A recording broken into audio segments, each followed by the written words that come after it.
And now, the Hall of Fantasy. Welcome to the Hall of Fantasy.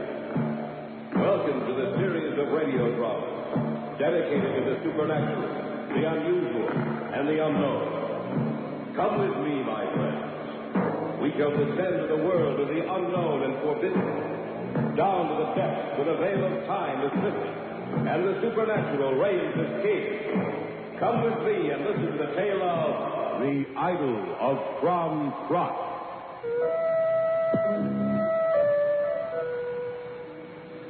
Cruac, a huge golden idol surrounded by the Council of 12.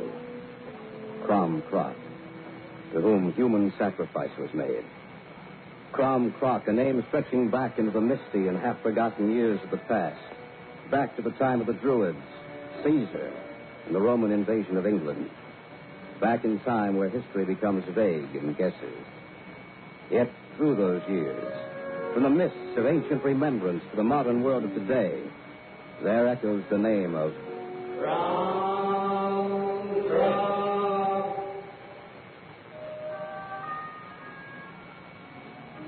I'd gone up with Matt and Susan Stevens to the hunting and fishing lodge they had in the Appalachians. It was the end of April, and we went to straighten up the lodge, lay in a supply of provisions for the coming spring and summer. The second night we were there, one of those sudden spring storms. Oh, I'm glad we're inside. You'll be caught out there in that storm. More coffee, Matt? Oh, I've had 4 cups already. When you get married, you'll be a lucky man, Jack. Isn't every woman that can brew coffee the way my sister can. I realize that. What about you, Jack? Any more coffee? No.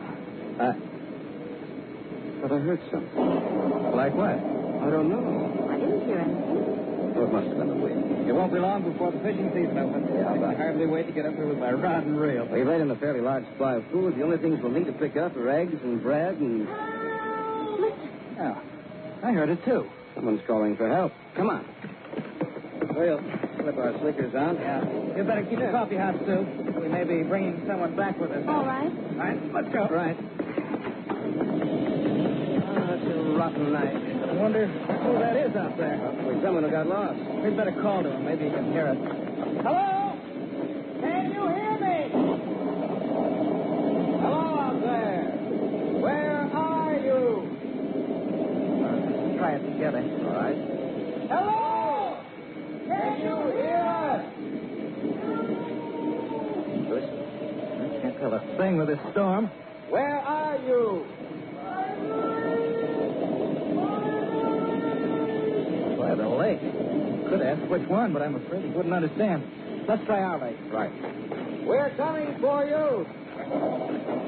I don't mind looking for someone who's lost if they just wouldn't get themselves lost on a rainy night. I hope he's just lost. What do you mean? But I hope it's nothing more than that. Oh, it won't be. But try calling him again. All right. Hello? Must be right up ahead. He must be pretty close. Hey, look down there. Someone lying on the ground. Oh, when the lightning flashed. So did I. Come on. Yeah. Watch your step. Don't worry. Yeah, there he is. Are you all right? What's the matter with him? Why doesn't he answer? Can't. I just told his post. He's dead.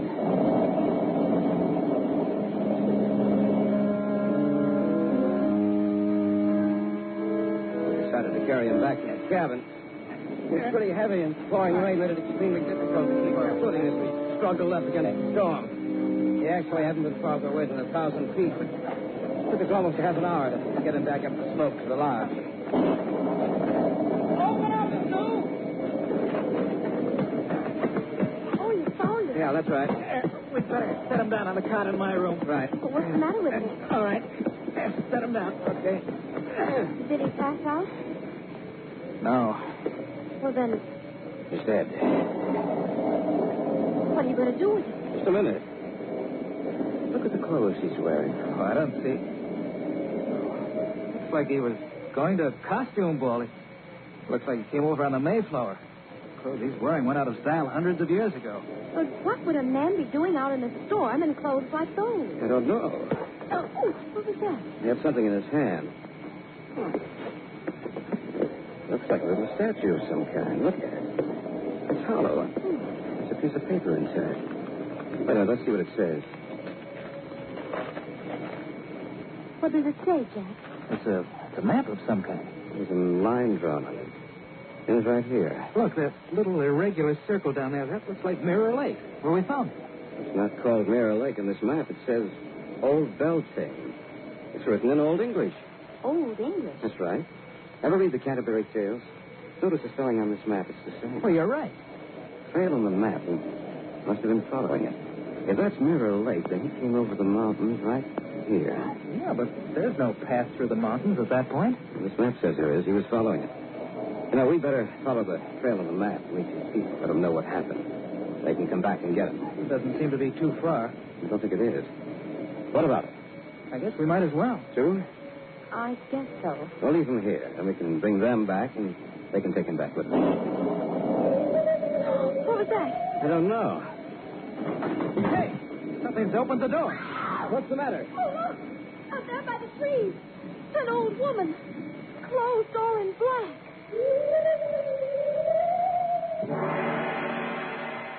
From the golden age of radio theater, you're listening to the Hall of Fantasy. We'll continue in just a moment.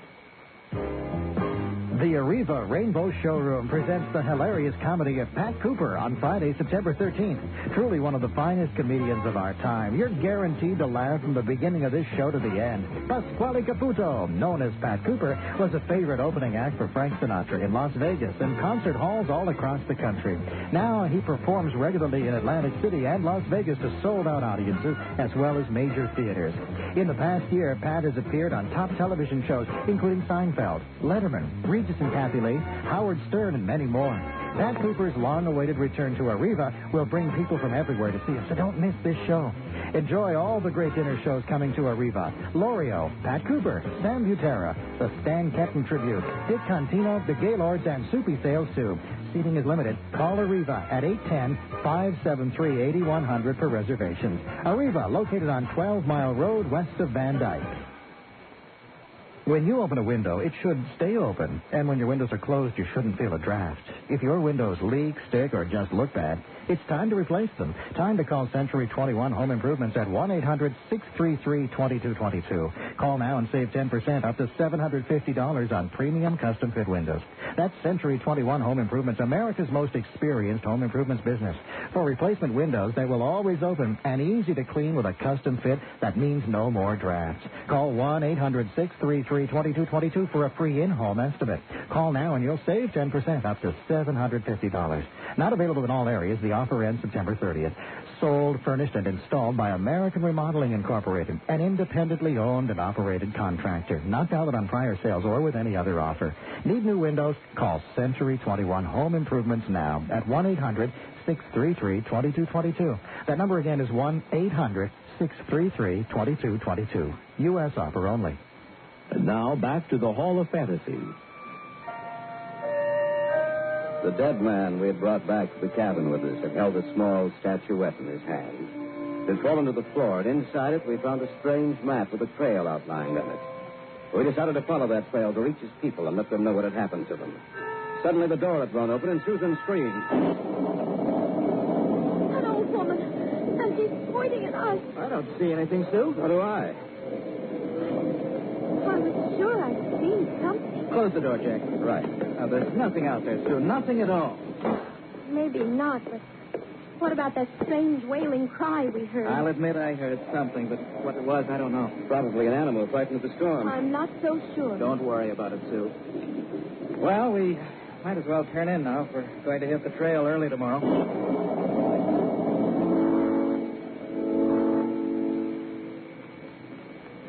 We turned in for the night.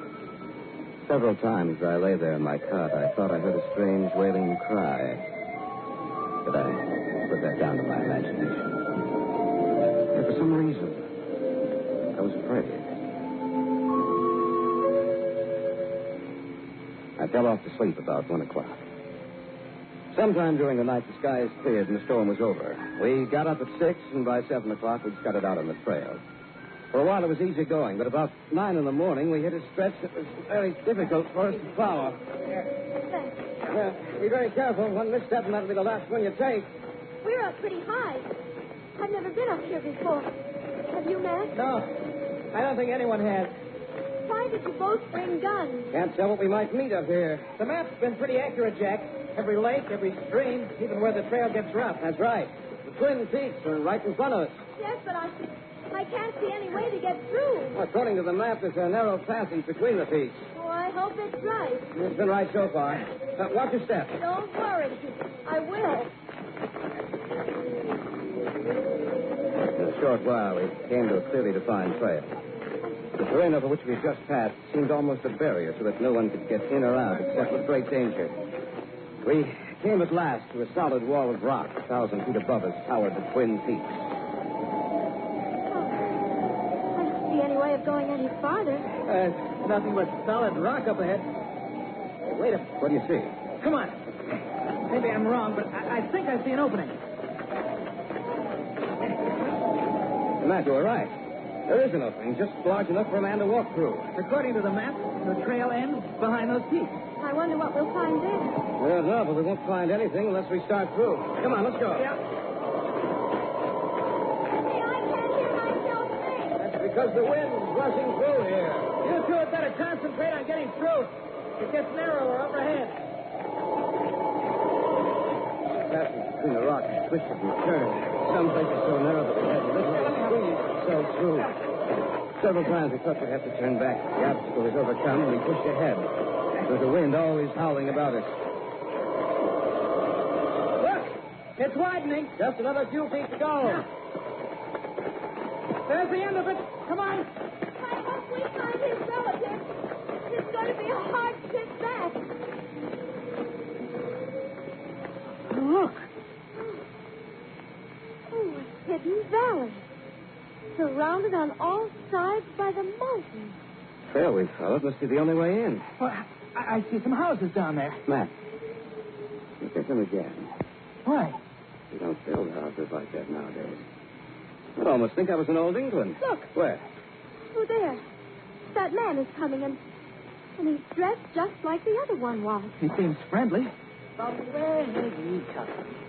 From outside? From the other side of the peaks. Of a truth, he come from the outside, then. How did he find this place? We had a map. One of your people, we found him last night during the storm. He was dead. He did not have to come to tell us. Cruac? Cruac? Aye. Come, I shall take you to him.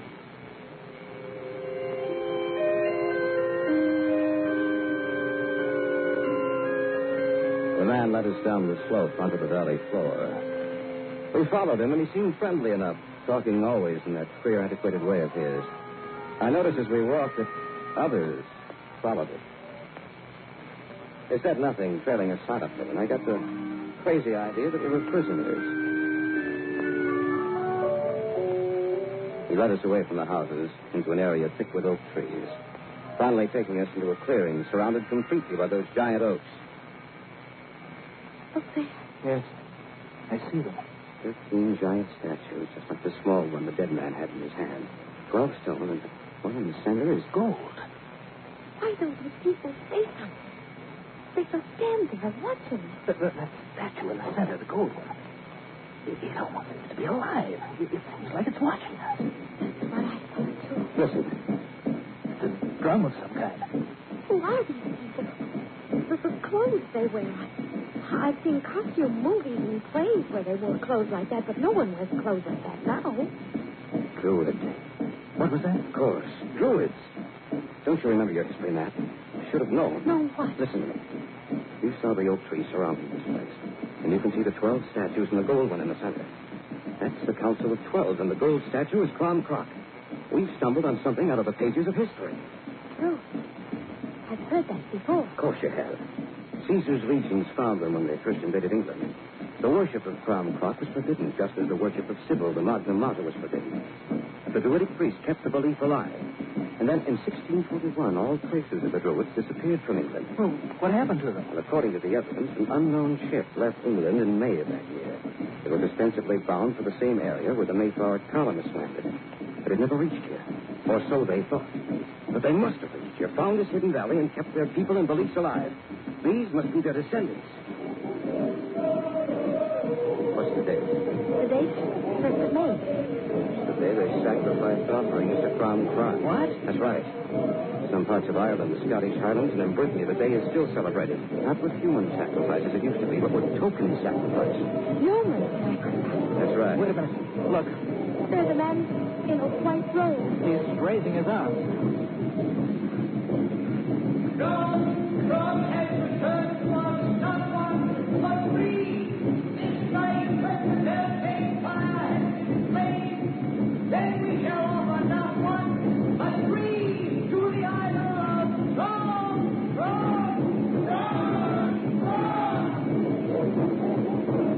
What do you mean? Offer 3? Tonight they intend to sacrifice us. To offer us a sacrifice to Cromm. From the golden age of radio theater, you're listening to the Hall of Fantasy. We'll continue in just a moment. If one day's got you blue, you need Tiger Bleach. Barbecue is what I like. Barbecues are out of sight. 1 rib, 2 ribs, 3 ribs, 5. Baked beans, fruit punch, blueberry pie. 1 thing, 2 things, 3 no less. My favorite church, a big old mess. Princess don't get free about it. Don't know how to get the things out. My church a mess, don't know what to do. Wash days got me feeling blue. Tiger Bleach Ultra 2 has a unique activated bleaching system that removes many tough stains better than other leading regular detergents. Plus, Tiger Bleach Ultra 2 helps keep colors bright. Don't let the water stay blue, make you run and hide. It's got to be clean, it's got to be tight. Use Tiger Bleach and wash away the wash day blues. And now, back to the Hall of Fantasy. We'd followed the trail on the map and had come through a narrow pass between the mountains, discover a valley hidden from the world for over 350 years. A valley where modern civilization had not made any inroads. A people who held to the customs and strange beliefs of their forebears. Now we stood before the shrine of the Druids, before the stone council of 12, and the grinning golden idol of Cromm.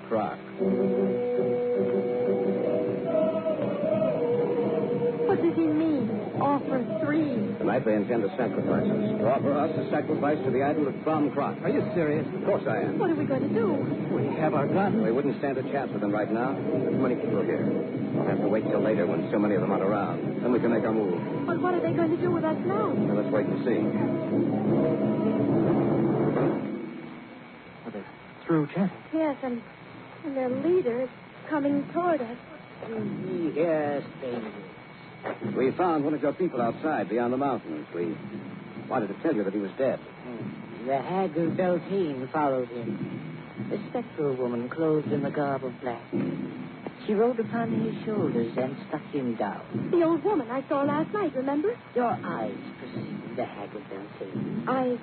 I saw someone last night, an old woman. And did she hear a wailing sound? Yes, we did. Then she has served Cromm well, for she destroyed a traitor who was afraid to feel the hunger of Cromm. And she sent back 3 to take his fate. Aye, Cromm will be joyful tonight. What do you mean by that? Surely you must know that he has been chosen to be sacrificed to Cromm. And before the Council of 12, he should be happy, strangers. Tonight, when the moon is full and high the skies are king, then shall ye meet Cromm and satisfy his hunger with your blood.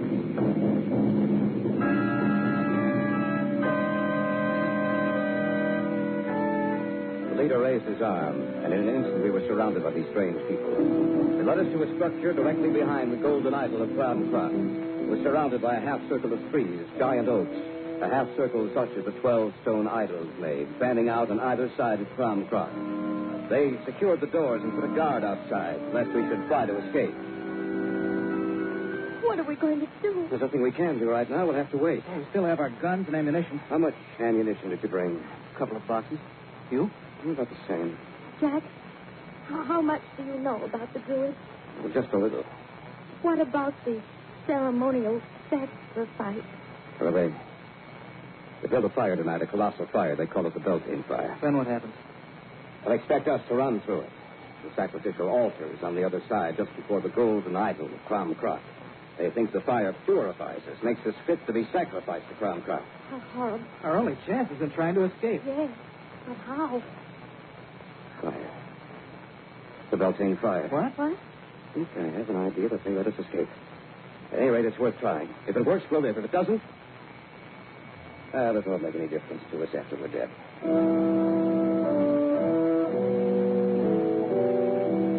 I outlined my plan to Matt and Susan. We wouldn't make any move to escape until we stood before the Beltane fire.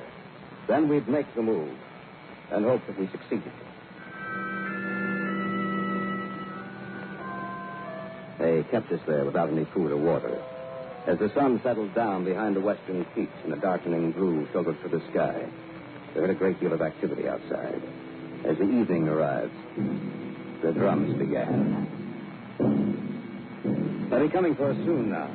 Here, hold these in your hand. Oh, I hope this works. I smell smoke. It kindled the fire, man. Hey! Don't fight them!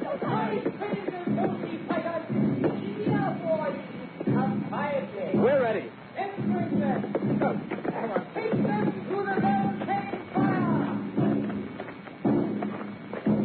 Look! A gigantic bonfire. Why, the flames must be 100 feet high. Don't forget what you have to do. Right. The faces on those idols almost seem to be alive. Especially the gold flesh. That's so funny. All right, for that matter.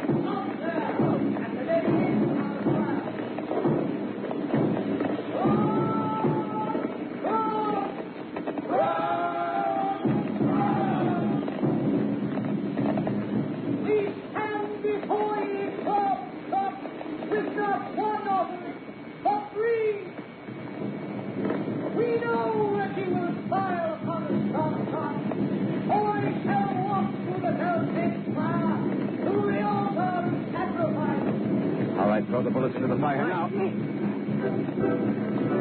Why don't they go off? It's time for them to heat up.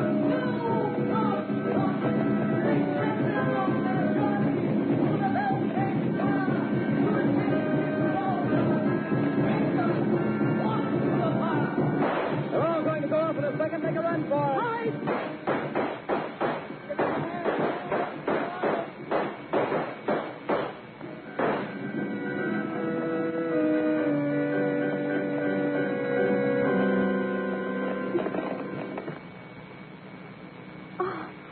I didn't think we'd ever make it. Well, I didn't think we would either. I'll never appreciate anything the way I appreciate this hunting lodge. But I'm going to sell it. I don't want to be anywhere near what I saw today. Strange, isn't it? Only 2,000 years old. And older, undoubtedly. The belief of the Druids and the magical properties of the oak tree. And the strange ceremony of the Beltane fire. Still believed in many parts of the world. Ceremony's been changed, of course, but they still make offerings to Cromm.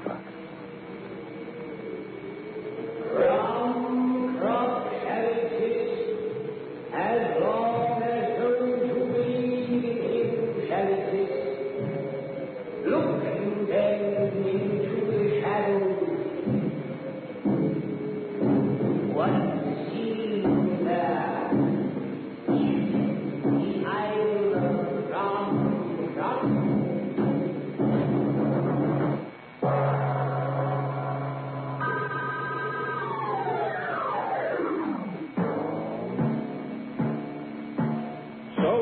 Tonight's tale of the unusual, the terrifying, the unknown.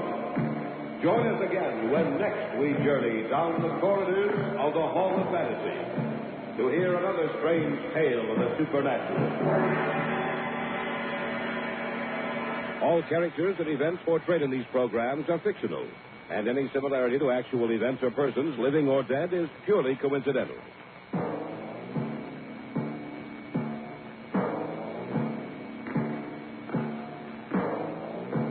Stay tuned for word about our next Golden Age of Radio Theater coming up. Stay tuned for word about our next Golden Age of Radio Theater coming up. This is